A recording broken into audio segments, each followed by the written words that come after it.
তবে আপনাদের যতটা প্রয়োজন আপনারা এখানে ততটা জল অ্যাড করতে পারেন। আমি এখানে 2 কাপ জল কিন্তু গরম করে নিয়েছি। कि तुम मेरे क्या हो, कि तुम मेरे क्या हो, तुम ही मेरे मंदिर, तुम ही मेरी पूजा, तुम ही देवता গ্যাসের ফ্লেমটা মিডিয়ামে রেখে 30 মিনিটের মতো तुम রান্না ही করে নিতে হবে। देवता हो।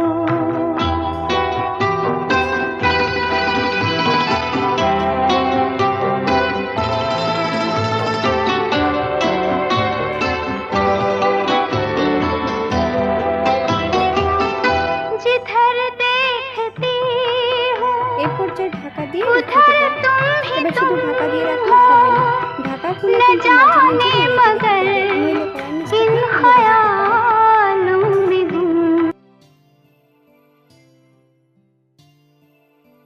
এই পর্যায়ে একবার চেক করে নিতে হবে যে মাংসগুলো সেদ্ধ হয়েছে কিনা। আগের থেকে কিন্তু আমি চুই ঝালগুলো একটু ভারী কিছু দিয়ে থেতো করে অ্যাড করে দিয়েছি।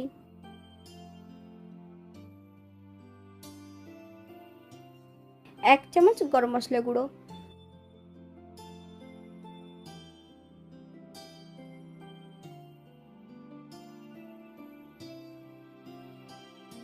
চল্লিশ মিনিট পর আপনারা এখানে বাটাটাও অ্যাড করতে পারেন।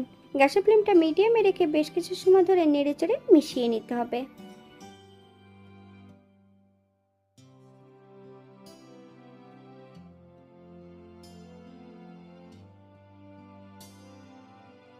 এই পর্যায়ে গ্যাসের ফ্লেমটা অফ করে দেব। 5 মিনিটের জন্য স্ট্যান্ডিং টাইম দেব, তারপর সার্ভ করব।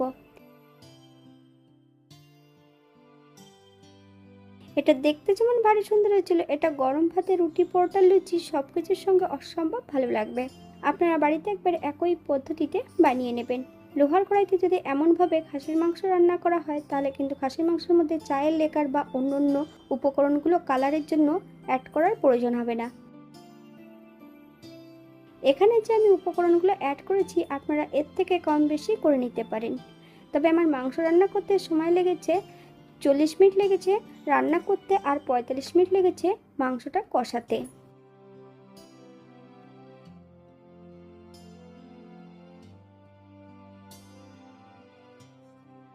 আজকের ভিডিওটি এই পর্যন্ত। সবাই সুস্থ থাকবেন, ভালো থাকবেন। অন্যদিন নতুন রেসিপি নিয়ে আপনাদের সামনে আবার আমি হাজির হব। নতুন ও পুরনো সকল বন্ধুদের অসংখ্য ধন্যবাদ ভিডিওটি দেখার জন্য। হাতে যদি সময় থাকে তাহলে একটা লাইক, কমেন্ট, শেয়ার করবেন।